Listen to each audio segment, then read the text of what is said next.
With that port-stained birthmark on his forehead, Mikhail Gorbachev was one of the most recognizable figures in 20th century politics. His attempts to reform the Soviet Union and his role in ending the Cold War made him one of its most influential too. As a young man, Gorbachev studied law at Moscow State University. It's there he met and married fellow student Raisa Titarenko. He went on to forge a career in the Communist Party, eventually aged 54, becoming its general secretary, the leader of the Soviet Union. It was in this role that Gorbachev and his wife broke the mold. He for his outgoing, charismatic nature, Raisa for her stylish outfits, and for the unheard-of elegance she brought to the role of Soviet First Lady. But the vast communist nation they ruled was on the brink of crisis. Amid shortages of food and consumer goods, the Soviet command economy was grinding to a halt. There was also alarm at the apparently slow response of the Soviet authorities to the nuclear disaster at Chernobyl. Gorbachev tried to fix things with what he called perestroika and glasnost, reforms that were to revolutionize the Soviet system. I began these reforms, and my guiding stars were freedom and democracy, without bloodshed, so the people would cease to be a herd led by a shepherd. They would become citizens. There was revolution too in relations with the West. Face to face with US President Ronald Reagan, Gorbachev made a stunning proposal to eliminate all nuclear missiles held by the two superpowers. It was the beginning of the end of the Cold War. Soon the Berlin Wall would fall. And after a failed coup by hardliners in Moscow, the Soviet Union itself was dissolved and Gorbachev resigned. I hereby discontinue my activities at the post of President of the USSR. In 1999, he lost the love of his life, his wife of 46 years, Raisa, who died of leukemia. But there was no love lost between many Russians and Gorbachev.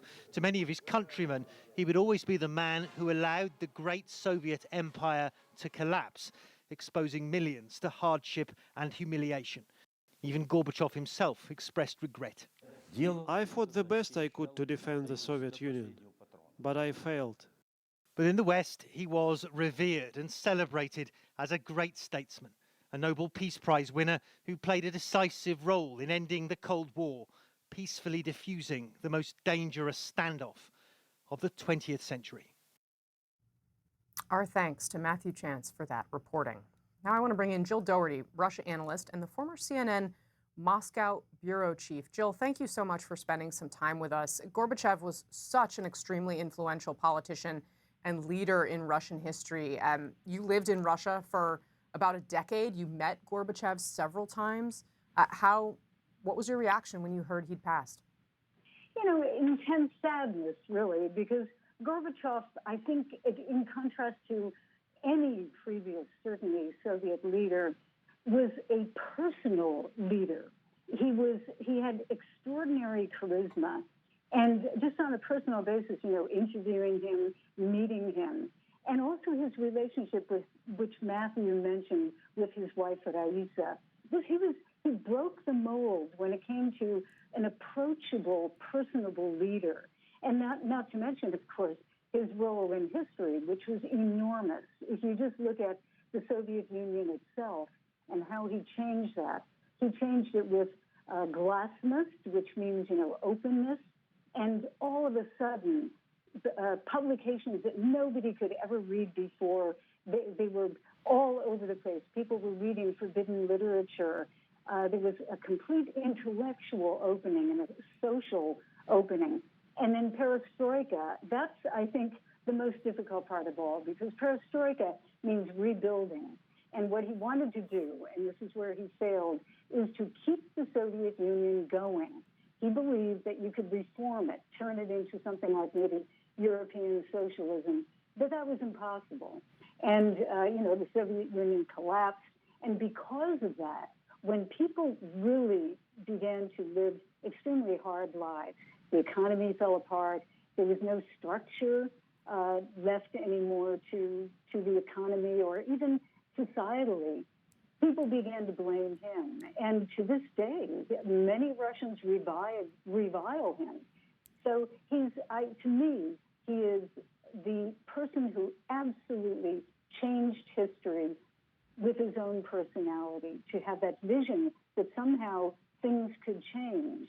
And it didn't work out the way he wanted it to, but he certainly will go down in history as the person who really reformed and brought Russia out of the darkness into what eventually became some type of democracy. We know the problems that exist right now, but Gorbachev certainly, I would hope that Russians eventually, many years from now, will remember him as a person who actually improved Russia and saved Russia from itself at many moments. Certainly he'll be remembered in the West as someone who improved the world. Jill, stand by for me, please. I want to bring in CNN's Fred Pleitgen. He is in Moscow. Fred, what is the reaction in Russia to the news? Hi there, Casey. Well, this is obviously just dropping here in Russian news agencies. And really, so far, what we're getting is a message from the hospital where Mikhail Gorbachev was being treated, which simply said, and I'm translating this as I go, tonight, this evening, after a very prolonged and very severe illness, Mikhail Gorbachev has died. That's so far all we have from the hospital itself. And obviously reaching out to various government agencies. It's already pretty late here in Moscow, but I do think that Jill is obviously absolutely right, where a lot of people here in Russia will obviously be very sad tonight, will be mourning tonight, but at the same time, Mikhail Gorbachev did sort of have a mixed bag of results for a lot of people here in this country, and certainly is not someone who necessarily has been a popular figure here over the past couple of years, over the past couple of decades. Many, of course, saying that he was responsible for the end of the Soviet Union, and many people feel that it sort of brought this country into a chaos that it took a long time for the country